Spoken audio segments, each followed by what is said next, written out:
Ladies and gentlemen, welcome back to the True Life Podcast. I hope everybody's having a beautiful day. I hope that the sun is shining. I hope that the birds are singing. And I hope that the wind is at your back. I got a great show for you today. I have with me, dear audience, an extraordinary encounter with the profound and transformative wisdom of Lena. As a medicine woman, transpersonal psychotherapist, and transformational speaker, Lena brings the ancient and the modern, offering the timeless practices of meditation, energy medicine, and psycho-spiritual healing. Drawing from her rich heritage in South American, Central American, and Asian medicine lineages, Lena's ceremonial plant medicine work is a testament to her mission to heal and transform humanity and our earth through the power of energetic harmony. Raised in a hybrid Buddhist-Christian home, Lena's early introduction to meditation blossomed into a lifelong integration of Eastern philosophy and Western neuroscience. With formal training in psychology and social work, she guides others on a journey of embodied purpose and liberated wholeness. Her global studies in Mahayana Buddhism, Mopan Maya Ancient Medicine, Peruvian Shamanism, and the Shipibo Medicine Wisdom weave a tapestry of holistic healing that resonates deeply in her teachings and practice. Lena, thank you so much for being here today. How are you? I am doing amazing. It's so lovely to be with you. Thank you for having me, George. Yeah, the pleasure's all mine. It's so fascinating to get to see the time we live in. It seems to me like we are just seeing this sort of resurfacing of the human spirit on some level. And I want to get into that. But before I do that, I just want to give you an opportunity to maybe flesh out a little background and give us a perspective of who you are and what kind of has drawn you here. Yeah. So, my entire journey, whether we're talking about my childhood or my work in the world, has always been a bridge. Mm. So it stems back into how I grew up. I grew up in that Buddhist-Christian home and had a Vietnamese Buddhist mother and psychologist, Presbyterian dad, and grew up both in the Presbyterian church and in the Buddhist temples. So it was really rich spiritually. And I was able to see what that integration of East and West looked like, felt like from an embodied perspective, from a ritual perspective, praying and sitting at the ancestral altar with my mother, who would, dress in her monk's robe and really invite us to, as a family, to be in the practices of meditation and compassion and really sitting with the reverence for those who walked before us. And so in that vein of being the bridge, I really feel that's been the foundation. What does it mean to truly integrate, the different wisdom traditions? What does it mean to integrate wisdom traditions and lineages into this modern world that really is thirsty for the sacred, from my perspective? So it started there, and that part of my life really led me into the knowing that I was meant to help people, help humanity in some way. I just didn't know what it looked like. And fast forward, I ended up going to graduate school to get my master's in social work and to become a psychotherapist. My dad, was in private practice many, many years of his life. And so I went that route. And my mom, in my first year of grad school at the University of Georgia, she suddenly passed from a stroke at the age of 57. Wow. So, and it was my very first experience of big T trauma in this life. And she was my first spiritual teacher in this lifetime and my primary attachment parent. And so losing her in the portal of grief became my initial portal for spiritual awakening. So really being with the existential questions, if our human life is so fleeting, then why the hell are we here? What are we doing here on earth? And what is that purpose, individually and collectively? Why are we here, and what are we meant to do? So that led me into really embracing the meditations and spiritual practices that she originally taught me. So it was just, obviously divinely synchronistic. And so I began sitting in more formal meditation and finding my more dedicated yoga practice and those medicines of embodiment. And that from there, I began to work with people and teach them some of these spiritual practices, and that quickly expanded into guiding groups to Asia for spiritual journeys and retreats. And then from there, I was called into medicine work and working more with entheogens and studying around the world with different teachers and lineages. So I feel that this origin seed of being a bridge was the foundation for it all, and I'm still I'm a student of that every day. What does that actually mean in this modern context? And really the study of suffering and being Mm. with the human experience of pain and suffering, and so in that alchemy, there's something really magnificent that can be birthed, and that's been a really interesting thread through my entire life as well. Because I watched my mom. She was obviously a trailblazer in a way. She immigrated to the US in 75, was the only person in her family from Vietnam to come to the US, and she carried tremendous trauma from the war and from an abusive father and from living in a form of poverty. And so a lot of that landed within Yeah. me, a lot of that scarcity, a lot of that trauma, a lot of that fear of safety. And so that's been an interesting unraveling as I've really navigated my own journey. Man, thank you for sharing that. It brings up so much on my mind. I guess I'll start at the one of my favorite philosophers is Alan Watts, and he talks about the Eastern Western divide on spirituality. And he says one of my favorite parts is that he says, there's just such a difference in the way in which the Western mind and the Eastern mind think. And he gives the example of, if you wake up on your 33rd birthday in an Eastern tradition and you run down to the town and you start yelling, "Listen, everybody, I'm God. I figured it out." People are like, "Yeah, you figured it out. You're God. Congratulations." And they'll hug you.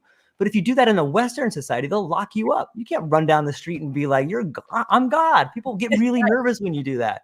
It Yeah. seems like you've had a foot in both worlds growing up. Was that something that you got to saw as a young woman growing up, as these two different sorts of worlds? Yeah, and they didn't always Hmm. cohesively integrate, right? So Right.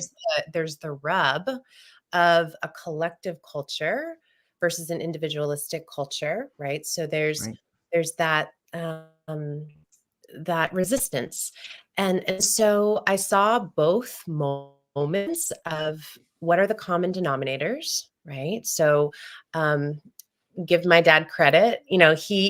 He knows, he has some sense rather of what Christ consciousness is and how that is, can be synonymous with Buddha consciousness as well. I mean, one of the first books my parents gave me later in my teens was Living Buddha, Living Christ by Thich Nhat Hanh, one of Mm. my dear teachers, and his teachings also were very influential for my mom. So there's that, the common denominator, but absolutely, um, the divinity that is inherent within all of us, that is the embodiment, that is objective truth. And, when we look at religion and the extraction of God and divinity as this kind of separate energy or Mhm. entity or body, then we're simply perpetuating separation, which is an illusion.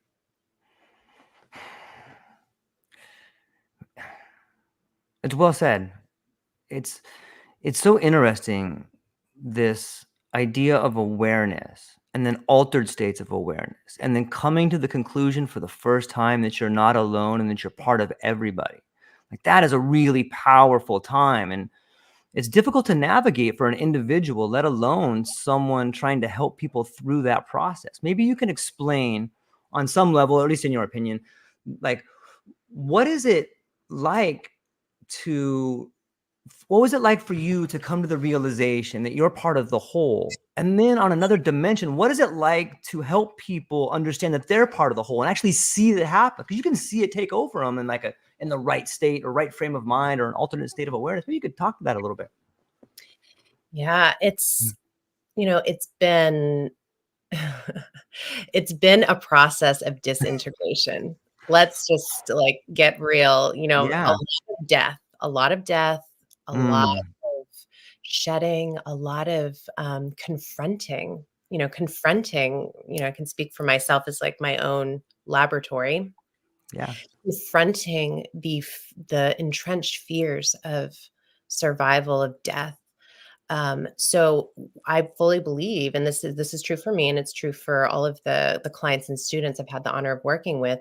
When we transform our definition and our relationship with death, and we see death as this continuation of energy, and not just giving it lip service, like actually believing that within our being and shedding and alchemizing the layers of fear that are so bound in our bodies and the fear-based thoughts in our psyches, then that's a portal into liberation and freedom. And I'm still, of course, in my human process, but um that has been the most humbling, it's the most humbling to feel the oneness, to embody the truth of oneness and the interconnectedness, the interdependence, if we want to use the Buddhist psychology Mm. term. That is one of the most humbling processes from my perspective, because we have to confront all the ways in which we still perpetuate separation. It's so interesting to think about how many people that I speak to have, on some level, a birth by death. And what I mean by that is having someone close to them die and then having that person have an awakening or a birth on some level. And it sounds to me like that's what happened when your mom passed away, is that somehow the scales drop from your eyes when you realize, you start asking these big questions about process versus Yes. goals versus understanding versus awareness. Yeah. Is that something that you have found that is sort of the foundation of people you work with, is this relationship with death? Yes, absolutely.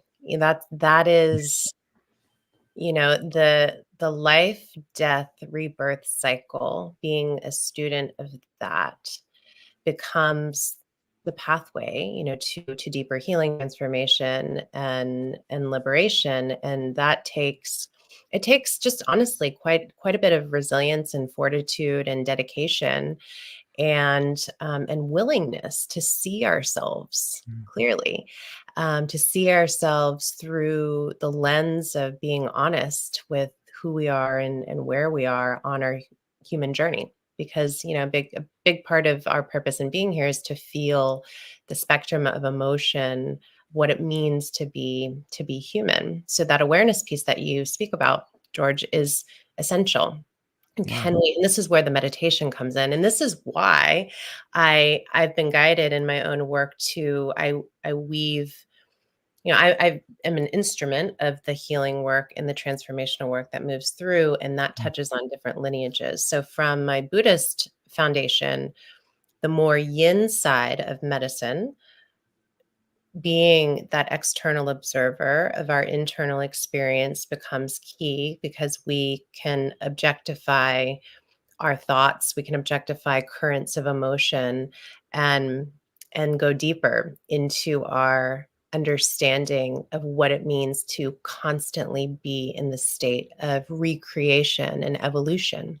You know, Mother Earth, Pachamama, wants us, desires for us to recreate through us, and for us to be vessels and instruments of her healing. So so that means, we we are in that life, death, and rebirth cycle continuously if we're on the path of authentic spiritual healing. Yeah, it's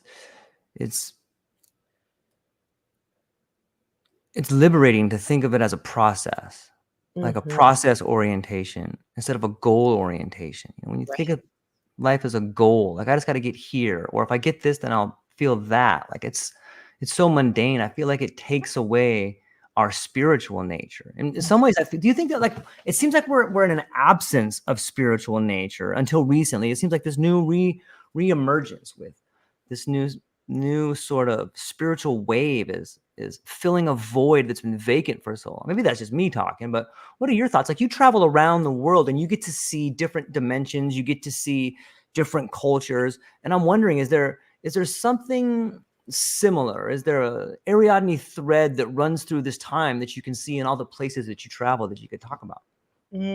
What a great question. I love that question came through divinely guided. Yes. There's this thread, and I'm very visual, so I'm seeing this Yeah. tapestry. There's this thread of desire for truth and meaning, Mm. for truth and meaning. And that doesn't mean, obviously, we see chaos in the world. We see war, we see conflict.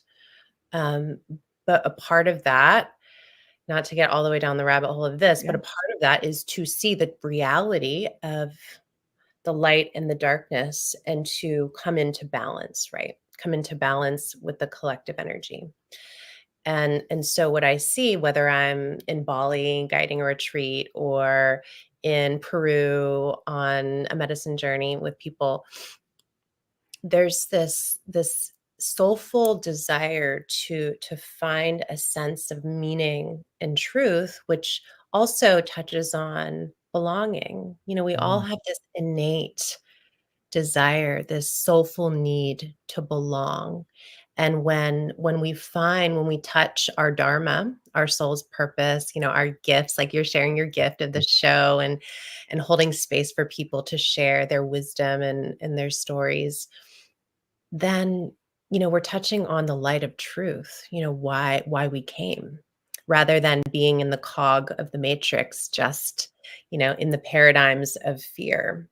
So thank you for asking that question, because it really made me sit with, like, I saw myself in those different places and feeling the communities. Like I feel into, like, the Caro um, people high up in the Andes, and some of my most beloved family members, live there and Mm. are Caro. And when I talk with them, like on WhatsApp, they light up when they talk about, oh, we traveled here and performed ceremony, and just their hearts are wide open because they are living their soul's dharmic purpose of bringing forth the wisdom traditions from their ancestors that almost were extinct, from the Spanish coming in and really appropriating and damaging and destroying so much of the history and the lineage.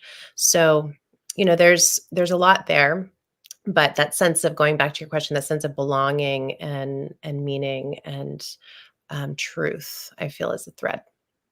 Yeah, it's a great answer, and I think you're uniquely qualified to answer a lot of interesting questions because you do travel and you do have a foot in both worlds, and you can speak to the idea of indigenous versus colonization on some level. And that brings up a good question with the idea of, when you talk about the wisdom traditions, can someone really from a different culture understand the wisdom traditions of another culture? And if so, can they bring that back to their culture and Mm. display it in the same way? Like, it seems like there's that idea of being lost in translation on some level. And I think you're uniquely qualified to ask that. What do you think? It's a really important topic because um, we collectively need to address and be mindful of any kind of extraction Mm. and any kind of, um, we'll call it malicious intention, right? Inevitably, our Yeah. egos, we all have egos. Yeah. This is part of what we're navigating. And so it comes down to, I feel like at the core, intention. I do believe that there are more souls emerging in the West who are meant to um, be these kinds of bridges and to carry on and spread the word about wisdom traditions with reverence and integrity. But we have to be very, very discerning about who we're sitting with and the intention, the core intention of that teacher, facilitator, soul bringing forth. Because I've seen a lot of extraction, and even in my own community, I've had to put up boundaries around others who I was, it was revealed to me through time that they did not have pure intention in receiving the wisdom traditions that I was teaching, and then I was opening that portal for others to to connect with the wisdom keepers in other countries. So it's this. It feels like, for me on a personal level, it feels like this responsibility to be very discerning and mindful Yeah. about the intentions, even of those who want to come on these types of journeys, and to be exposed to the wisdom keepers. I mean, we see the extraction all the time, especially now that there's more and more knowledge about indigenous wisdom and ancient wisdom, and also more and more people traveling to those lands. I think, everything has a light side and a dark side. And again, to answer your question, it's a yes. And I do believe that that can happen in a reverent, respectful way. And also there are those who are there just in it for their own gain. Yeah. It's human nature on some level. I think like one of the basic problems in understanding what's happening, especially in altered states of awareness or with entheogens or psychedelics, is that we inevitably rely on some aspect of language to determine the nature of the experience. And our language is lacking. Like we don't have the words to describe what's happening in these situations. And especially when you look at different cultural lenses, or we have different alphabets that conjugate verbs differently, we're talking right past each other. Like you can be in the moment and feel what you think is a spiritual experience, and it could be looked at as intimacy, it could be looked at as some sort of divine intervention, it could be looked at as separation or suffering or anxiety. Like it's so hard to describe the ineffable. It's impossible, right? Like what do you do in that situation, Lena? Like that's crazy. I know it is impossible. I mean, I have no answer. I know. Well, it's the answer is we're doing the best we can. Right. And in the same breath, we're evolving. Mm. I believe that the future, of our evolution as, evolution of consciousness, but specifically evolution of humanity on this planet, a lot of frequency, sound, vibration is a big part of the relationship that we're going to deepen in order to continue to evolve and expand and develop. So understand, like tuning into different Yeah. frequencies, being able to create different frequencies with our own bodies. So yeah, but we just can't describe um, in a way that's accurate.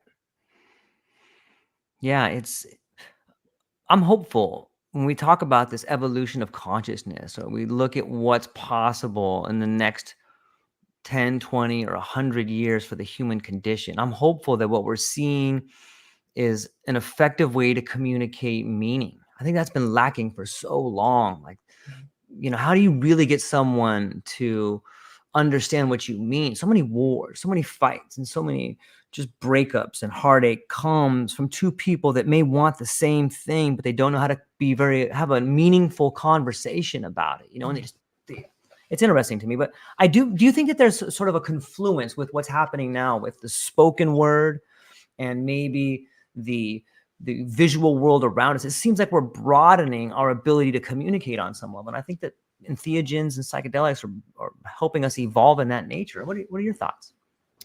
Absolutely, because the entheogens and sacred plant medicines are here at this time and in the emergence at this time in order to help us evolve and heal and transform. It is Mother Earth, Pachamama recreating and rejuvenating through us because we are not separate.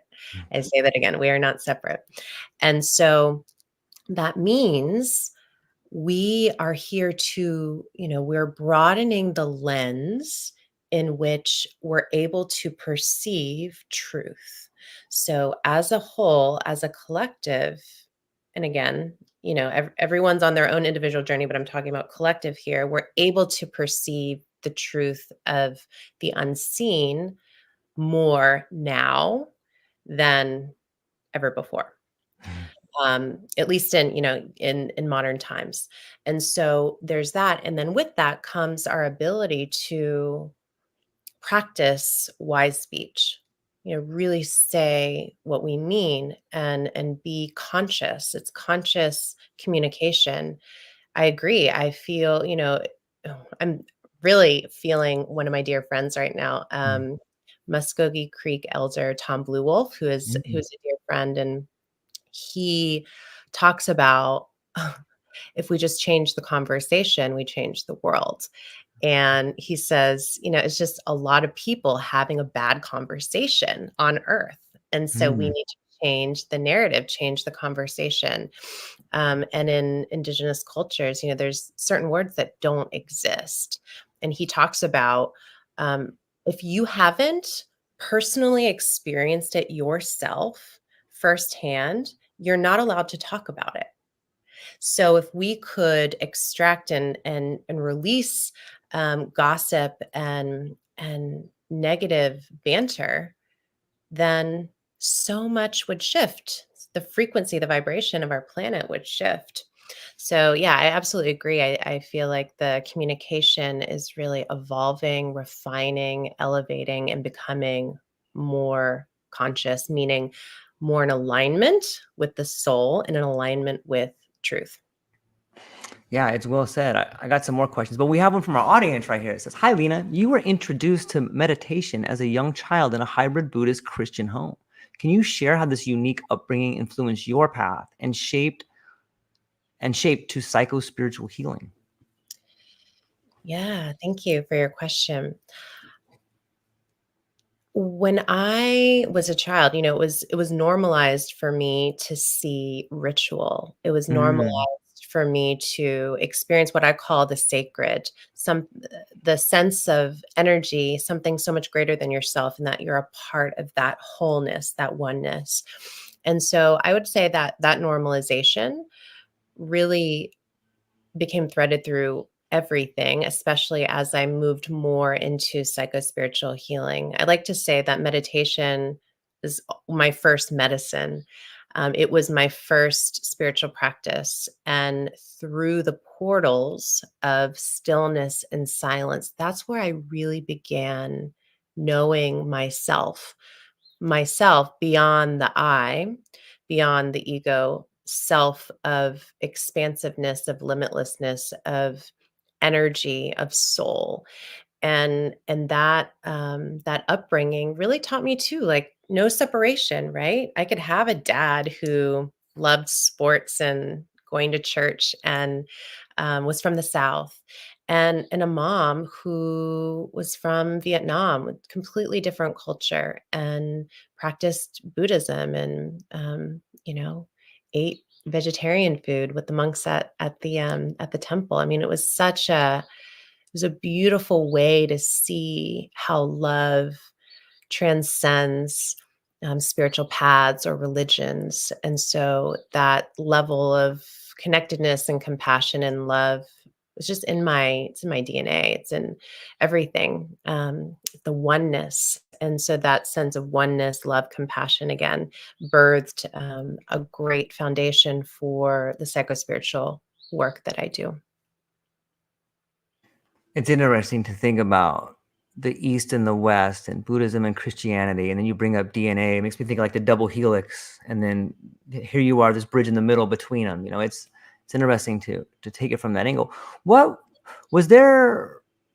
It seems to me like you may have an interesting take on sacrifice. If you went to the temple and you saw your mom giving food or talking to the monks or bringing them food, and then you see your dad go to church, like what is your definition of sacrifice and its relationship to surrender? Sacrifice. It's interesting. I have reclaimed that term, if that makes sense. I used to have like a negative connotation, but sacrifice means to me, my definition is releasing the aspects of yourself or your life that are not in alignment with your true nature, that your authentic path. So meaning like there are going to be things like if something's a priority to you and your soul and your path, then you're going to have to let go of certain things. And example I can give is being on this path has not been easy. Um, I've I've gone through, I would say, three primary dark night of the soul initiatory processes.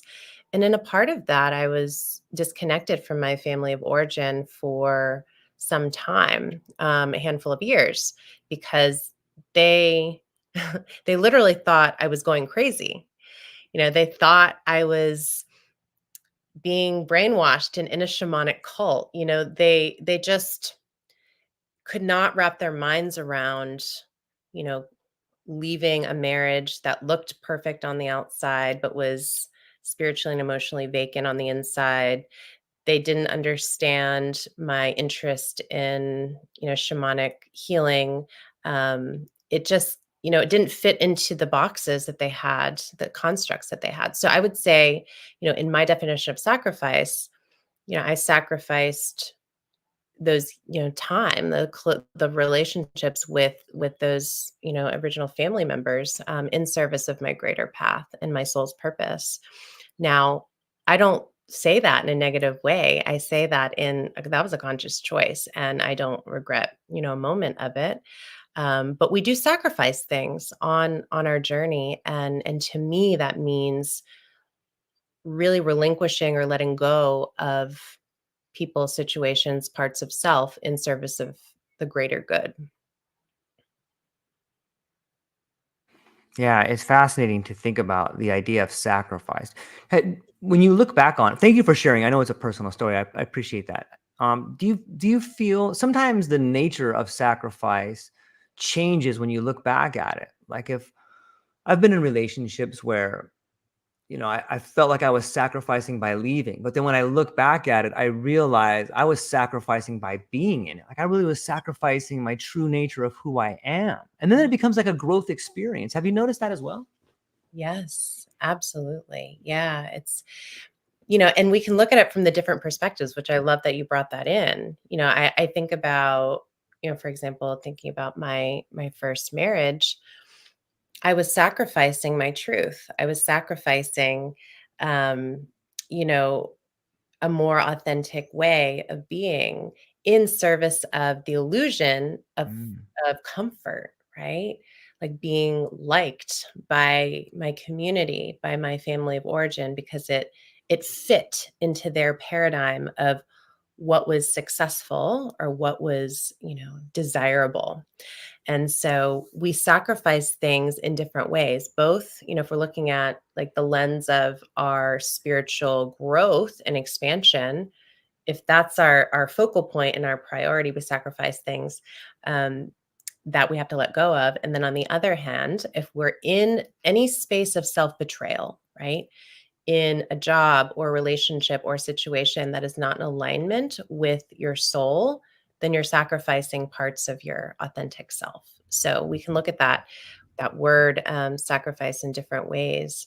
But yeah, I absolutely have experienced We got a comment from the one and only Clint Kiles from the Psychedelic Christian podcast. A great podcast, by the way, Clint. People should check it out. He says, I believe that we are finally acknowledging that the materialistic Cartesian rationale has left us spiritually malnourished. This mode of thinking has hollowed out even our faith, religious institutions. Starving masses are now seeking spiritual nourishment. Lena, what do you think? I concur. Hi, Clint. I agree. And that goes back to what we were talking about.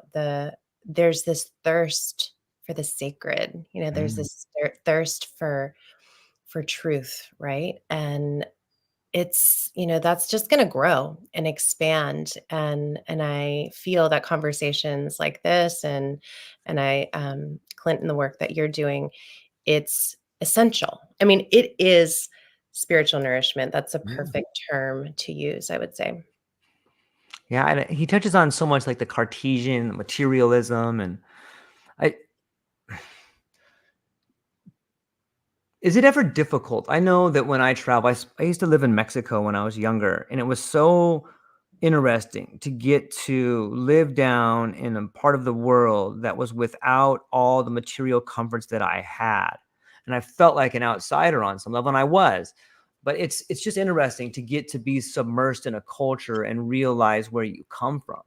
What is it like for you coming from where we live? Like, we live in an incredible country that has so much wealth, and then going to places that may not have as much materialistic wealth. Like, how does that make you feel? Does it make you feel awkward? Or, it's an interesting concept, right? It is an interesting concept, and it used to really make me feel insecure, awkward, or really wanted to hide, the parts that kind of were more obvious, that I was from the Western world, Right. and I felt that way a lot, as a child traveling to Vietnam and traveling down the dirt roads, and being with my family in what were beautiful like thatched roofs with no electricity and dirt floors and all the things from that lens. And now, such a good question, and it's really interesting because I feel that there's a level of, and this is, from my own personal perspective, there's a level of resource and wealth distribution, obviously, that's needed around the globe, and a part of that for me, and for others that I've worked with that are also kind of in this space of being a bridge. There's an energy of abundance consciousness, we'll say, that is beyond the material. Yes, we can have like beautiful jewelry and really, treasure and like those things. There's nothing wrong with that. But the question becomes, what is the intention, right? And going into those countries, we can be a beacon of light, of abundance, of planting seeds, of distribution of resources, of leaving those places more, better than the way we found them. Depending on our intention, we can bring in that intention and we can embody that. So I think it's a really important concept and place for people to explore, because our ability to embody abundance consciousness only allows others to amplify that for themselves, and other communities to amplify that for themselves. A great example is, I have one of my sisters and teacher, Rosario Ponte. She's a Mopan Maya elder in Belize. And we were talking when I was with her last about how much to charge people, for her sessions, and that she deserves to receive money energy from the work that she does. And so, it's upholding the value of what these lineages and wisdom traditions bring, because these wisdom keepers, they are doing one of the most important, jobs on our planet. And yeah, it's, abundance and resources, and money energy in particular. It's an important topic, especially as we're talking about creating more equity. Yeah. It's such a slippery slope when you start thinking on some level. I can't help but think the introduction of money into rituals is the wedge of desacralization. Like, here's this beautiful thing. How much does it cost?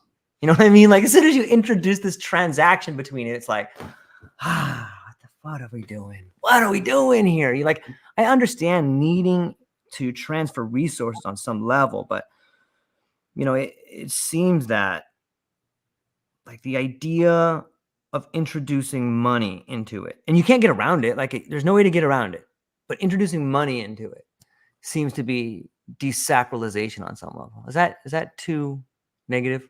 Well, I mean, I hear where you're coming from. I Right. do. And money is just a neutral energy. Money Mm, energy is a neutral energy that, like water energy or fire, that we can call into our orbit.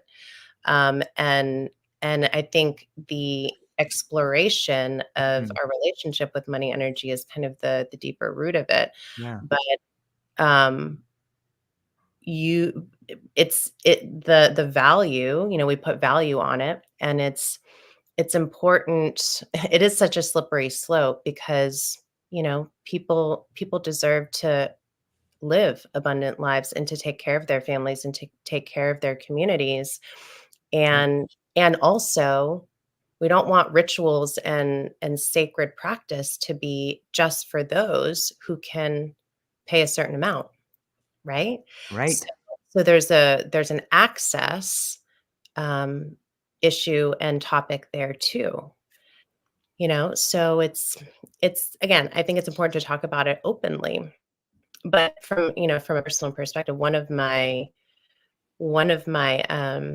we'll call it like points of guidance, as I've been really sitting with this role of being a bridge, is to help support, that abundance distribution, the resources distribution, and to help infuse in my kind of humble way, like help empower and infuse, those beloved wisdom keepers that I've had the honor of working with, so they can actually live abundant, healthy lives, and to keep the preservation of the wisdoms alive, resources are necessary.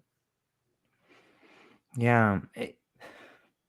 It's heartwarming to me to think that the medicine is abundant and it's there for everybody. And I don't know where you can delineate a line or draw who needs help from people and who can do it themselves, but it seems to me like there's a bigger force at play that guides people who need the medicine to maybe the teachers they need or a path that they can find on their own. Like, there seems to be something bigger at play, right? Like, you can when we talk about relationships, like, you can learn to grow like psilocybin mushrooms. And in that process of growing mushrooms, you can learn a lot about yourself. You can watch the way the mycelium grows. You can see it get contaminated, then draw the parallel, like, my life's contaminated. That's why it's not fruiting. Okay, let me try this again. And then you can see your relationship change as you watch the medicine grow and you start realizing things like, oh, I'm the medicine inside. I just got to see this thing differently on some level. What's your take to this bigger idea of nature talking to us through the environment, be it medicine or be it quietness or sitting by a stream? Or what do you think about that? I feel that we're all being guided.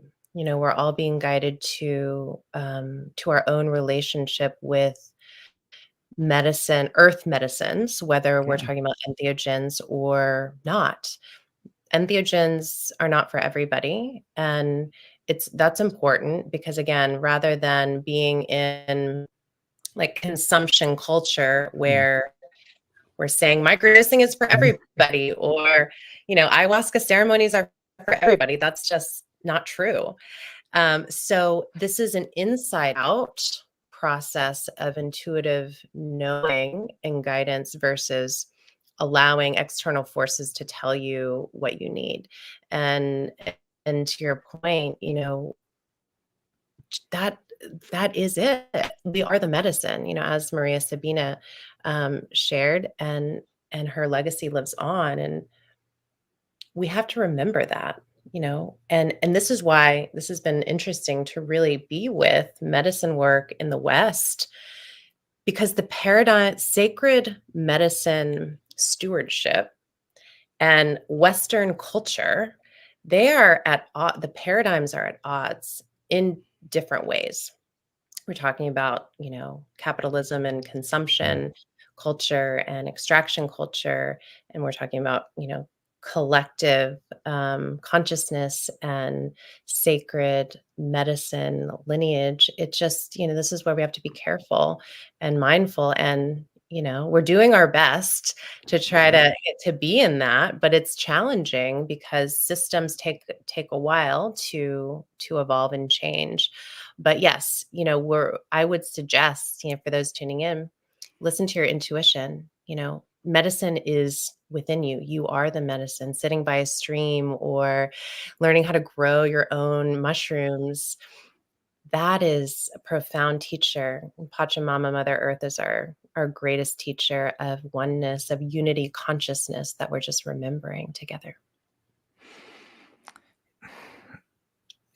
It blows my mind to think about the profound ways in which you can experience life by a large dose of psychedelics or entheogens.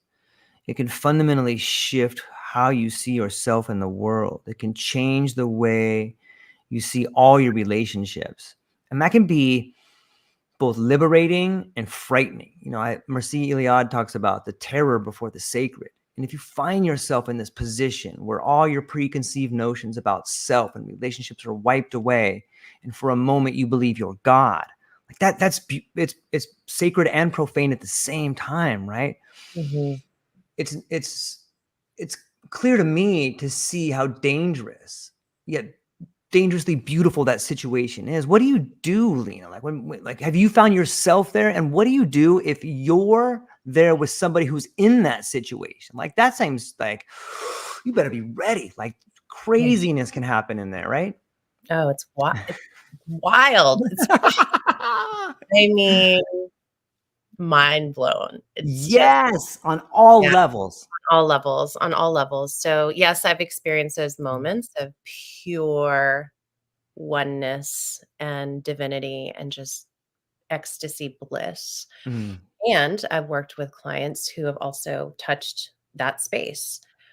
And so this is where, first of all, we humble ourselves and we come back to the truth that we are in human form and being human, and grounding the wisdoms and the teachings the medicine shows us into our day-to-day lives in systematic and tangible ways is key.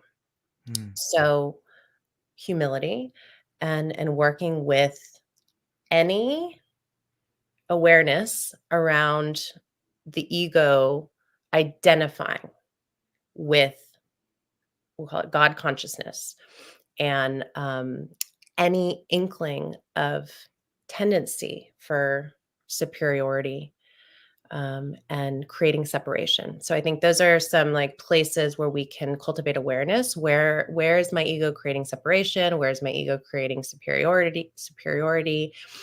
Where may I be identifying with God consciousness in a way that perpetuates the first two? And bringing into, okay, how can I see that oneness in my ordinary day to day? So it's like the ordinary moments become the extraordinary moments. So looking at a bird or a flower, and again, going back over and over and over to nature, and knowing that, yeah, you are God, in human form. Deepak Chopra says you're God in drag. So it's just like reminding yourself, and this is where integration is key. And I'm talking about long-term integration, where, because choosing, this is very important. I've seen it go all sideways, with people who chose differently, but every day is a choice to stay in the light. every day is a choice to continue to hold positive intention for self and the collective, and there's no separation there. Working with entheogens can magnify the tendency to have ego inflation, to even perpetuate certain personality disorders that may be dormant kind of underneath. So we have to be very humble and very discerning, and we have to choose to do the work every day to stay on the path and in humility and in the light. Yeah, it's well said. You know, some people say that history doesn't repeat, but it rhymes. And I feel like at times with cool conversations like this and other people that I talk to, that were like in the late 50s, approaching the 60s, when it comes to the medical container with which psychedelics and entheogens are in. And if history is the best predictor of if history is the best predictor of future behavior, we can see some of the problems that could be on the horizon with working with these. And it is this profound God consciousness that people, maybe the human condition, may not be ready to integrate on some level. You know, when you look at the reasons it was put back in the container in the 60s, just like abuse or, people standing up to authority or no longer, or seeing war for what it is. Do you see that being a problem on the horizon? Yeah, anything's possible. And I do feel, when I feel into the energy of the psychedelics, we'll call it the psychedelic space, there's so much possibility, there's so much progression, there's so much hope. There's also a tremendous amount of volatility and competition. And so it's all of it. It's the light side, it's the dark side. I think it's showing us the microcosm of the potentials um, in greater society, as more and more entheogens are being introduced. And this is where it's all about the middle path. Um, Entheogens, I believe, are one part of a greater ecosystem of healing and transformation. And it's important not to project God consciousness onto the entheogen and to inflate that into being the only path or the whole shebang. We think about the mandala, we think about ecosystems in nature, the mushrooms, the ayahuasca, they're part of this greater ecosystem. We have to understand that and hold entheogens, from my perspective, in this energy of walking the middle path. Entheogens are not more important than, you know, meditating or nourishing your body well. We have to understand that they're tools and mirrors and beautiful medicine, but they're simply just reminding us of the work we need to do and reminding us of who we are. So, it's important not to inflate the power and importance, um, and see it as a part of an ecosystem. I love that. It was really well said. I can't get out of my mind. It's showing us, whether it's kind of a double entendre there, but it's showing us. At some level, it's showing us. It's Yeah. beautiful to think about it from that angle. What is the being method, Lena? The being method. So I was in my old house, and I had a little meditation temple in the back, and the being method is just a very simple methodology that moved through me as a way to work with our thoughts and to cultivate awareness and greater presence and spiritual expansion. So it it's in the vein of mindfulness and meditation, and just a systematic way to work with ourselves on a consistent basis, on a daily basis.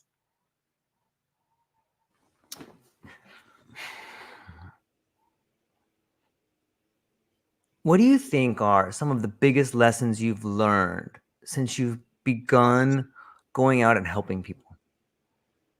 Hmm.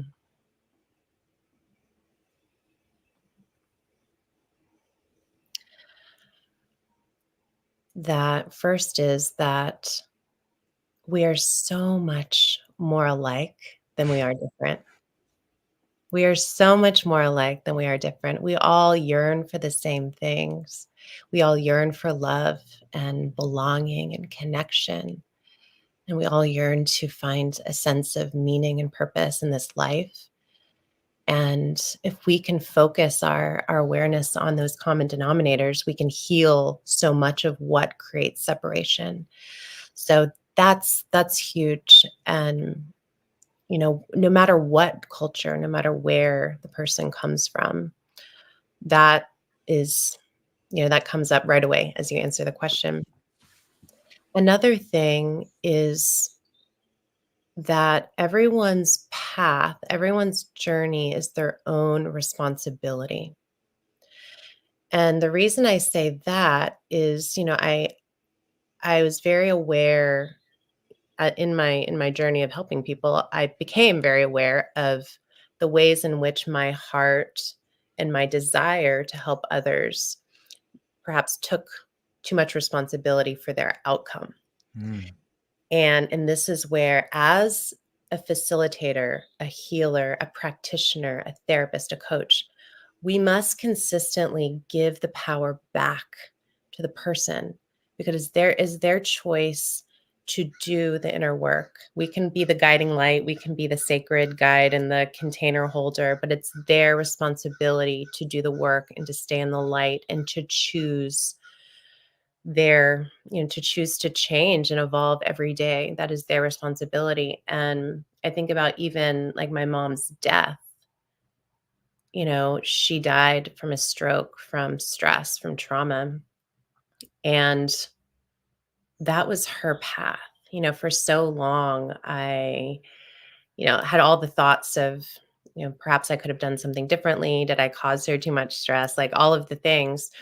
But everyone's path is theirs. And that is such a sacred truth. We all, I would suggest us all to come to terms with, because it can release us from attachment to other people's outcomes, whether it's a client, a friend, a child, a family member. So those are two that come to mind. Yeah, thanks for sharing it. I'm just always so curious as to the nature of help. In my life, I have found that the people that I'm helping are helping me more than I'm helping them. At least I see it from that angle, because I'm like, oh, I see this thing in them. But really what I see is a thing in myself. And by talking to them about how they're solving that, I'm figuring out how to solve it for myself. It's such a beautiful way to see it. And I think alternate states of consciousness allow us to see that third person point of view, or better yet, they allow us to see ourselves and other people. It's such a healing thing, right? It's so healing. You bring up such wisdom there, that's sacred reciprocity. That we talk about sacred reciprocity in terms of plant medicine. We can talk about sacred reciprocity in terms of our divine interactions with other humans, whether it is someone you are helping, it's someone you have an acquaintance connection with or a deep relationship with. We're in this energy exchange constantly. And that's not by coincidence. It's Mm-hmm. by divine design. It's by co-creation. We're all co-creating all of the time, all of the time. And that's what we're meant to be doing, seeing a part of ourselves in another, because they are all mirrors, all mirrors. And it's definitely bidirectional. What does that mean, bidirectional? That there's an energy exchange. Like I'm Mm, sitting here and I'm sharing and you're asking me questions, but I'm receiving so much right. energy and learning from you. And so that that is, when I say bidirectional, it's just another way to talk about the energy exchange Yeah. between, for example, two humans. And we can have energy exchange between, ourselves and a tree or a butterfly. But that bidirectional energetic nature of relationship, the more we attune to that, the more we can be agents of harmony.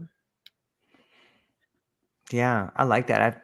I feel on some level, isolation is while it can be a gift and it can allow you to see colors more clear and hear sounds better and colors more brighter, too much isolation seems to atrophy the relationships that we have in our life. What do you it just seems to me like we've kind of gone through an epidemic of isolation. Maybe it was COVID, or maybe it's our own fears, or maybe it is our ideas of not being enough. But maybe you could speak to that idea about our relationship to isolation.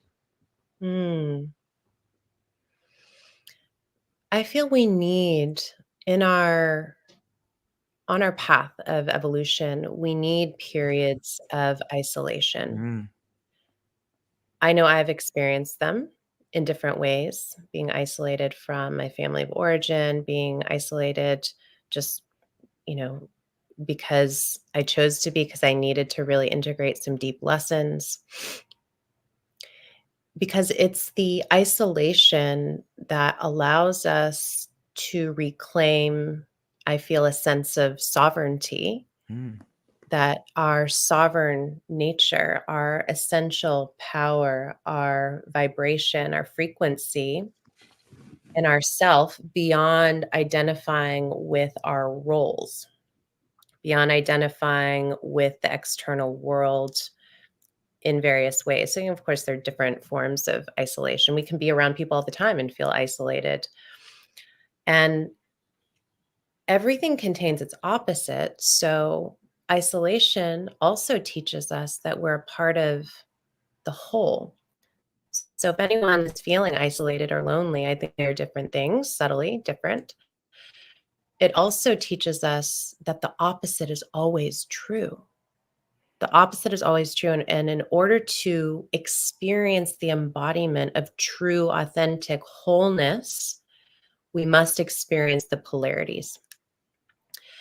So I feel that isolation is a profound teacher, and for those, who are on their path of authentic spiritual evolution, isolation inevitably will become a teacher if it hasn't already revealed itself to be.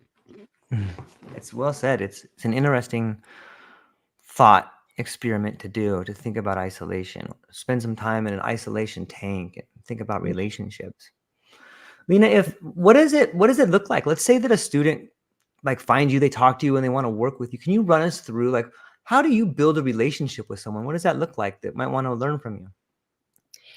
Yeah, and this is evolved too for me. So currently, I'm in a place of evolution myself and transition where I'm working with individuals still, but on a Mhm. very limited basis. Like we'll say those souls who I'm very much guided to support and to hold space for and to teach. I work with those individually, and not just, if someone contacts me, for example, through my website, I always schedule a consult, like a Zoom consult, to feel into that potential resonance and to share. This is my work is a bridge. I'm here to share ancient wisdom traditions, um, and to help you integrate this, potent spiritual transformation into your day to day. A part of my gift that I know is I help people activate their soul's gifts, their soul's purpose. So there's a sense of like excavation of the Dharma and an activation of those gifts, and then helping to guide what does that look like in day-to-day life? How do I share that with the world and with others? So if someone contacts me, it's a consult, and then feeling into the potential fit, and then we go from there. And it's just different per person. Some people work with me for like 6 months or 12 months. Medicine work may or may not be a part of it, again, depending on where they are and what's calling to them, from that soul perspective. And then, outside of that, I'm feeling very much guided to do more teaching and speaking and doing more group work, just to share the work um, with more people in a more impactful way. So it's not so much one-on-one, but Yeah, we'll see where the journey takes me, but I'm just surrendering every day to it. Yeah. Sometimes I wonder what the next phase is after the medical container. I think that there is a real possibility for enhancement of life on so many levels, but we seem as if we are keeping everything in this medical container for some reason. Do you see an evolution of of this process being expanded beyond the medical container? Yeah, you mean like the medical model and that being the predominant way? Yeah, like engineers, sports people, like everyone on some, okay, I shouldn't say everyone. People who want to pursue their dreams at the highest level could be using different, call them plant medicines, or maybe call them exogenous neurotransmitters, but they could be using these alternate states of awareness to enhance their life, to live something they didn't know was possible. And while I understand the need for the medical container and the people, those of us that are working through trauma, I think it's limiting in some ways. Like, it Mm. forces us to look at these medicines as only a way to heal trauma. But I think that's just a small sliver of what is possible. I'm hopeful in the future to see people moving into, different areas of like enhancement. Like, I can help, like, I people can help you see yourself living a better life and performing at a level that's better. I don't know if that makes sense. Yes, Okay. thank you for clarifying because I just wanted to make sure I understood your question. Absolutely. I just want to say to that point, we have become addicted to healing, especially if we're in the Yeah. healing space. Right. We are so attached to finding the problems, more and more problems, more and more traumas to heal. That doesn't mean we don't have traumas to heal. Right. There are moments where like I've felt on a personal level, when is the healing, when's the purging going to be done? When's the deepening going to be done? Absolutely, that's a part of our path. But when we are so hyper focused on the problems, on the traumas, on Yes. what we're actually releasing, then we perpetuate more of that energy. So, can we balance it and talk about entheogens or plant medicines for, yeah, for performance, for personal optimization, human Yes. optimization, for expansion, for creativity, for resilience building, for, you know, what do we want to cultivate is my question. And let's Yes. bring that in and connect that again for those who are a good fit and who are called to the medicine. Can we continue to be in relationship with the sacred medicines in a way that's more expansive than constantly going into the underworld of the Ukupacha to unearth some trauma that may be hidden in the shadows? Yeah. I love it. And I think that changes the money energy as well, because a lot of people that really need help don't have the funds to do it. But people that have lots of money, they're really looking forward to optimizing. Like, hey, I've got this pathway to optimization over here. Yeah, it's 10 grand, but you're going to love it. Watch this. And look at these people that have done it. Like, now you have a model that attracts that energy into it, instead of being looked at as sort of, like you said, a trip to the underworld where we got to go find Osiris's body parts everywhere. Like, maybe we can go this other model way over here, and people will be lined up to do it. Like, and I'm hopeful. Like, I see that on the horizon. And I'm excited to see and talk to people about how we can make that transition, because I do think it changes the energy around it in a positive way. Absolutely. Yeah. And because, you know, it's both. It's yes and Yeah. we just gotta balance it. We gotta balance it out. And uh the medical model.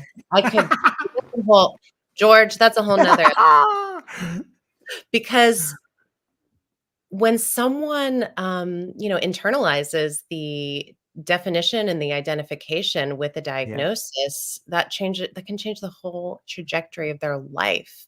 And so it's such a tremendous unlearning that we're collectively unlearning the constricted and maladaptive ways the medical model has insidiously kept us controlled and disempowered. And so this is a part of the conversation we're having in this moment. Can we change the narrative? Can we Yes. flip the script? Can we say, yes, I'm ready to let go of that, but can I put more attention towards what I'm actually bringing into my life, which simultaneously heals and expands and empowers? I love it. I love it. We should work actively to change that conversation, because just like you said, when you start talking about trauma, you can't help but feel somber about things. But when you talk about moving past trauma and elevating yourself to a level of creating things that you didn't even know was possible, that reinforces a whole new behavior, and it just breaks down the barriers of the medical container. You're like, okay, we're done with that. We're over here now. And maybe, Right. like, it could even feed itself. Like, you could have a school in which the enhancement model subsidizes the trauma model. You know what I Mhm. mean by that? Like, the people that are coming in to be optimized, yeah, it's this much, but you're having the whole neurofeedback, you're having everything, and it's a layered sort of 5-day. It's beautiful, and it costs as much. And on top of that, what you're doing is you're providing a scholarship for this person down here that's been abused. Like, it's That's it. beautiful, right? That's Yeah. it. That's the ecosystem. That's exactly how I run my own business. When people come in and to work with me individually, it is an investment, and I feel very anchored in that, because Yeah. it's an energy exchange. I know my value. I know what I'm bringing, and also I'm very open to working with the pro bono client that the, full fee client is paying for their scholarship. Yeah. This is where we have to create access and the distribution in a way that feels really equitable and fluid. So, yes, I totally agree with you there. Yeah, I think that should be emphasized. I think everybody could get around that. Like, yeah, I'm gonna do that. And the person doesn't have to feel bad because they have more, and the person that doesn't have more gets to come in too. It's like, it's full community. And on some level, it I think it harkens back to ceremony and ritual. And there's something interesting about a ritual that you get to go through your whole, or a rite of passage is even better, because as a rite of passage, as a young man, I get to see my older brother or my cousin become a man when I'm a boy. And then when I know that I'm going to go through that ceremony, so I get to see it on all the levels throughout my life. I'm the child, I'm the young boy becoming a man, and then I'm the man providing the ceremony. But I get to see myself through that, and I think we could see that if we change the rite of passage ceremony using the plant medicines. I don't know. I go off on tangents sometimes, Lena, but I it's love it's a beautiful thing, right? It is a beautiful thing in the flow. But I agree, we see those aspects of ourselves. I mean, like, this is where life is the living ceremony. Life is Yeah. the living ceremony. And ceremony is not just when you're with the medicine and you're in that expanded state of consciousness. Every day is. And that's how can we move from wise action, from action that comes from love. And when we do, then we create a different resonance that really truly can change the world.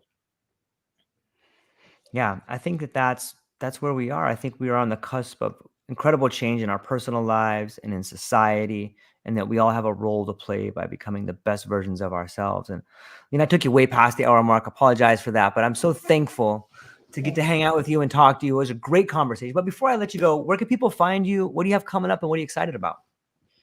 Yeah, I'm excited about so much, but people can find me on social media. So my handle on all my channels is at I am Lena Franklin, Lena Franklin.